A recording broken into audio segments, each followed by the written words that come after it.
The Martian. The Martian जो 2015 में आई थी, एक साई-फाई ड्रामा फिल्म है। इस फिल्म का टोटल ड्यूरेशन है 2 घंटा 22 मिनट और IMDb पर फिल्म को 8 की रेटिंग मिली है। फिल्म को रिडले स्कॉट ने डायरेक्ट किया है और मेन लीड में है Matt Damon, Jessica Chastain, Kristen Wiig, Jeff Daniels, Michael Pena, Kate Mara और सीन बीन।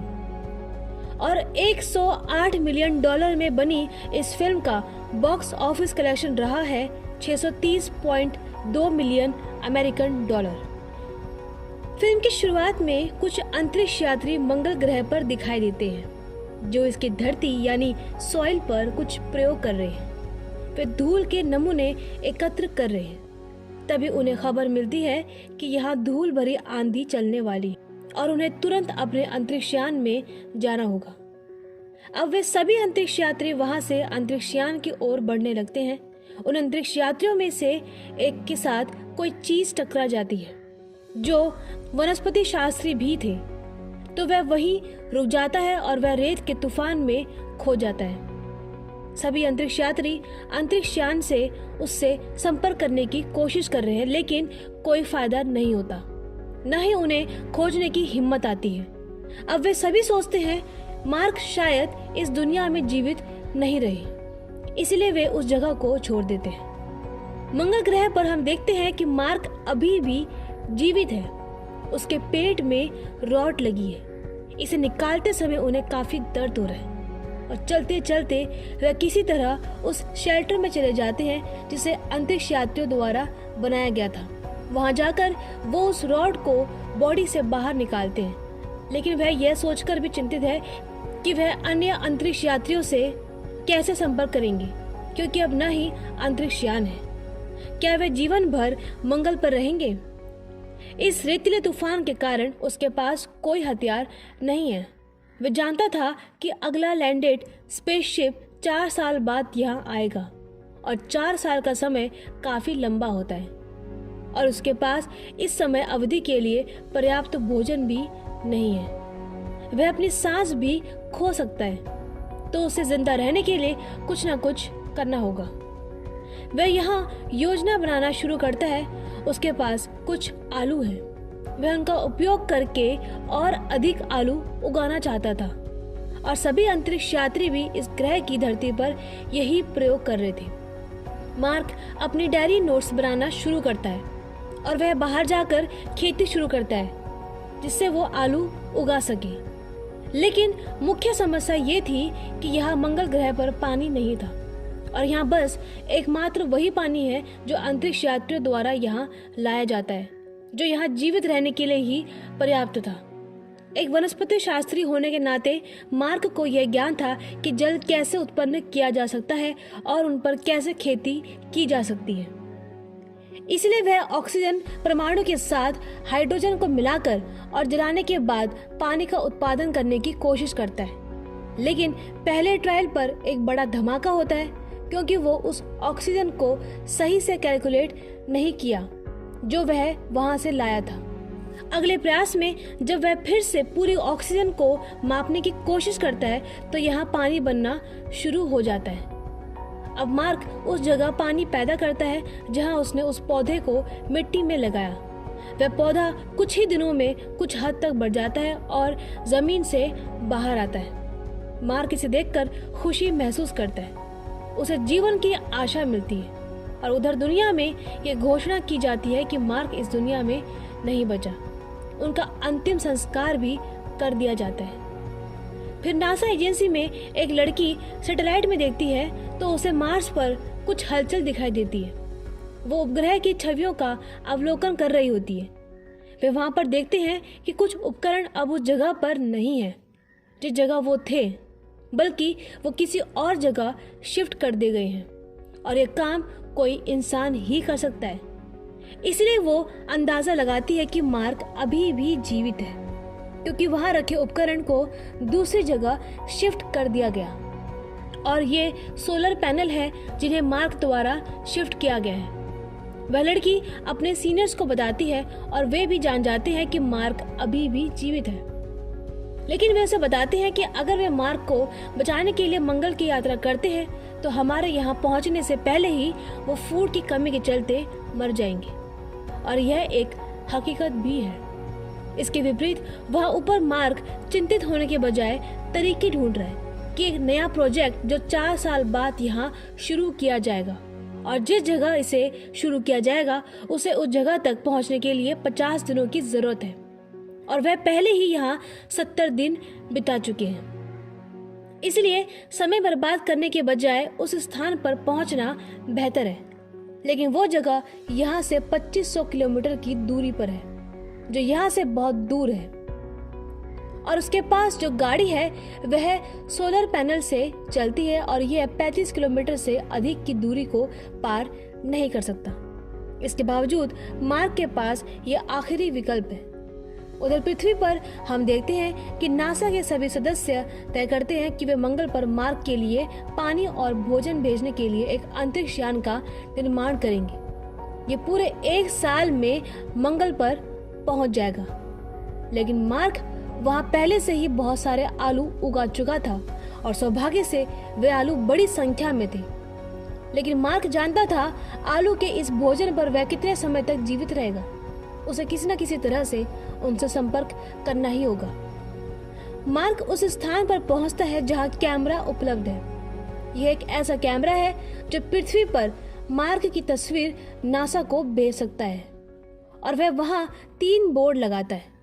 वे बीच में सेटिंग करते हुए बोर्ड पर लिखता है कि क्या आप मुझे देख सकते हैं।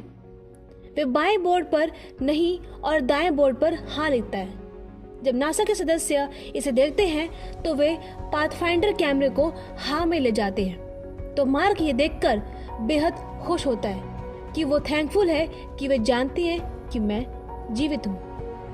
अब वह नासा के सदस्यों के साथ प्रतीकों के माध्यम से बात करना शुरू करते हैं। यहाँ मार्क को बताया जाता है कि उसे वहाँ खाना भेजा जा रहा है। मार्क उनसे पूछता है कि जो अंतरिक्ष यात्री मेरे साथ यहाँ आए थे वो तो अभी रास्ते में ही घूम रहे होंगे, क्या तुमने उन्हें बताया कि मैं यहाँ रह गया हूँ? तो वे कहते हैं कि नहीं, हमने उनको इस बारे में नहीं बताया, लेकिन हम उन्हें अभी सूचित करते हैं। तब वो उस यान से कांटेक्ट करके उन्हें सब बताते हैं। तो मार्क के चालक दल को बुरा लगता है जब उन्हें इसके बारे में पता चलता है, क्योंकि वे वहां मार्क को छोड़कर आए हैं। मंगल ग्रह पर हम देखते हैं जहां मार्क ने आलू उगाए थे, बिना किसी कारण के विस्फोट होता है और उसके सारे उगाए हुए आलू खराब हो जाते हैं। मार्क बहुत दुखी होता है और अब सभी बचे हुए आलू पर्याप्त नहीं थे, क्योंकि खाना या पानी उसके पास पहुंचने से पहले ही उसकी मौत हो चुकी होगी। इसलिए वह उस भोजन की योजना बनाता है जो वह एक दिन में खाता था। उसे कम मात्रा में खाना पड़ेगा ताकि वह जीवित रह सके। फिर हम नासा की एजेंसी को देखते हैं जिन्होंने जमीन से एक बूस्टर रॉकेट लॉन्च किया है, जिसमें मार्क के लिए आवश्यक चीजें और भोजन होता है। लेकिन यहाँ एक बुरी घटना घटती है। लॉन्च होते ही उस रॉकेट में विस्फोट हो जाता है और सारा खाना भी खराब हो जाता है। अब मार्क को कुछ भी आपूर्ति नहीं की जानी थी। ऐसे में सभी बेहद निराश हो जाते हैं और मार्क भी यह जानकर मायूस हो जाता है। लेकिन वह नासा को संदेश भेजता है कि हिम्मत हारने वालों में मैं नहीं हूँ, मैं आखिरी सांस तक लड़ूंगा। यदि संभव हो तो मेरे माता पिता को सूचित करें कि आपका पुत्र अपने काम में बहुत समर्पित था।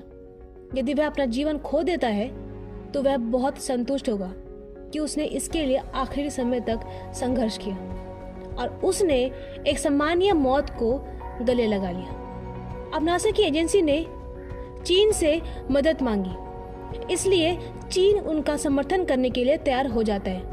उनका अंतरिक्ष यान जो 28 दिनों के बाद यात्रा करने जा रहा है, वे इसके माध्यम से मार्क को रेस्क्यू करेंगे। लेकिन वहाँ एक और आदमी है जो उन्हें एक विचार सुझाता है कि पृथ्वी पर आने वाले अंतरिक्ष यान को फिर से मंगल की ओर मोड़ दिया जाए। उस अंतरिक्ष यान को मंगल के ऑर्बिट तक भेजें और उधर मार्क को भी संदेश भेजें कि एक निश्चित वक्त में उसको भी मंगल के ऑर्बिट तक आना होगा, जो पहले से ही मंगल पर है। तो सभी अंतरिक्ष यात्री उसे बचाकर वापस ला सकते हैं। लेकिन यह बहुत रिस्की था और अन्य अंतरिक्ष यात्रियों की जान को भी खतरा था। इसके अलावा अगर वे पृथ्वी पर मार्क को लेकर वापस आते हैं तो उन्हें ऐसा करने के लिए 19 महीने का वक्त लगेगा। तो नासा एजेंसी ने यहाँ इस मिशन को मना कर दिया। वहीं दूसरी ओर मंगल पर हम देखते हैं कि मार्क कई तरह के काम करता दिखाई दे रहा है। वह अभी भी हिम्मत नहीं हारता, वह बहुत साहसी है। और जब नासा एजेंसी ने देखा कि अंतरिक्ष यान जो पृथ्वी पर वापस आ रहा है वह फिर से मंगल पर लौट रहा है, तो वे बहुत हैरान होते हैं, क्योंकि हमने तो ऐसे कोई ऑर्डर नहीं दिए। बात असल में ये है कि जिस लड़के ने यह विचार प्रस्तुत किया था कि आने वाले यान को वापस भेज दो, उसने ही उन अंतरिक्ष यात्रियों से अनुरोध किया था कि आपको मार्क को बचाने के लिए वापस जाना होगा, क्योंकि वह आपकी टीम का सदस्य था। और अगर हम कोई दूसरा रास्ता खोज लें तो कई साल बीत सकते हैं वहां तक जाने में, और आप कुछ ही महीनों में उस तक पहुंच सकते हैं। इसलिए नासा काफी नाराज हो जाते हैं। लेकिन चीनी टीम उन्हें कहती है कि यह एक अच्छी योजना है। जब मार्क हिम्मत नहीं खो रहा है और ये अंतरिक्ष यात्री जो मार्क को बचाने जा रहे हैं अपनी जान जोखिम में डाल रहे हैं, तो हम कुछ भी कहने वाले कौन होते हैं। वे उन्हें भोजन की आपूर्ति भी करते हैं और अब वे चीन की मदद से अपने मिशन को सफल बनाने के लिए कड़ा संघर्ष कर रहे हैं। जब मार्क को पता चलता है कि उसकी टीम उसे लेने के लिए आ रही है, लेकिन उनके अंतरिक्ष यान का ईंधन इतना ही है कि वे मंगल के अंदर तक आ सके, तो उसे अपने अंतरिक्ष यान को ठीक करते हुए मंगल के ऑर्बिट तक जाना होगा, तभी वो अपनी टीम को ज्वाइन कर सकता है। इसलिए वह अपने अंतरिक्ष यान को ठीक करना शुरू करता है, परंतु वह इतना भारी है कि जब तक मार्क उसके कुछ हिस्से बाहर न निकाल ले तब तक वह उसमें तेज यात्रा नहीं कर सकता। तो वह ऐसा ही करना शुरू कर देता है। अब मार्क इस अंतरिक्ष यान में यात्रा करता है और उसे वहां बहुत घुटन महसूस हो रही होती है, क्योंकि इस अंतरिक्ष यान की ठीक से मरम्मत नहीं की गई, इसलिए इसे फ्लाई और हैंडल करने में समस्या आ रही है। इसलिए वह इस समयावधि के बीच वो बेहोश हो जाता है और उसका संपर्क किसी से भी संभव नहीं हो पाता। तो सभी परेशान हो जाते हैं, और जब बहुत देर बाद उसको होश आता है और वो नासा के कांटेक्ट में आता है तो सभी काफी खुश होते हैं। पृथ्वी पर नासा की एजेंसी भी इस मिशन को लेकर चिंतित थी और वे मार्क और अन्य अंतरिक्ष यात्रियों की सुरक्षा के लिए प्रार्थना कर रहे थे। लेकिन यहाँ एक नई समस्या उत्पन्न हो जाती है। जिस अंतरिक्ष यान पर मार्क मौजूद है उसे अपनी गति को नियंत्रित करने में बड़ी कठिनाई हो रही है। वह यह सोचकर परेशान हो गया है कि उसका साथी उसे कैसे पकड़ेंगे। तो वह अपने दल से कहता है कि चिंता मत करो, मैंने ठान लिया है, जल्द ही मैं इसकी गति को कंट्रोल कर लूंगा और तुम तक पहुंचूंगा। फिर टीम अंतरिक्ष यात्री अपने अंतरिक्ष यान के एक हिस्से को फेंक देते हैं। नतीजतन मार्क के अंतरिक्ष यान की गति उसके वायुदाब के कारण धीमी हो जाती है, जिससे अंत में वो मार्क को उठा सकते हैं। दूसरी ओर अंतरिक्ष यान की महिला कमांडर को दिखाया जाता है जो कुर्सियान से रस्सी के माध्यम से मार्क तक पहुंच रही है, लेकिन यहाँ रस्सी की लंबाई कम पड़ जाती है और मार्क उनसे बहुत दूर रह जाता है। वह उनसे कहता है कि मैं अपने स्पेस सूट में छेद कर दूंगा। मार्क अपने अंतरिक्ष सूट में एक छेद करता है तो उसके स्पेस सूट में हवा प्रवेश करने लगती है और उसके स्पेस सूट का एयर प्रेशर बढ़ जाता है और अब वह अपनी दिशा बदल देता है और एयर प्रेशर की हेल्प से अंत में वह उस महिला कमांडर के पास पहुंचता है। उसे बहुत खुशी होती है क्योंकि उसकी जान बच गई है और उसे बचा लिया गया था। लेकिन थोड़ी सी हरकत से मार्क का हाथ महिला कमांडर के हाथ से फिसल जाता है, लेकिन कमांडर जल्द ही उसकी ओर एक रस्सी फेंक देती है जिसे मार्क ने पकड़ लिया और अंत में मार्क उस अंतरिक्ष यान में प्रवेश करता है और सभी राहत की सांस लेते हैं क्योंकि उनका मिशन सफल रहा। अब हम देखते हैं कि वे अंततः पृथ्वी पर उतरते हैं और मार्क सभी अंतरिक्ष यात्रियों का लीडर बन जाता है और वह उन्हें सिखाना शुरू कर देता है कि अगर आप अंतरिक्ष में फंस गए हैं तो आपको खुद को कैसे बचाना है। तो वो कहता है कि अपनी आशा को कभी मरने मत दो और इसी सीन पर फिल्म यही खत्म हो जाती है।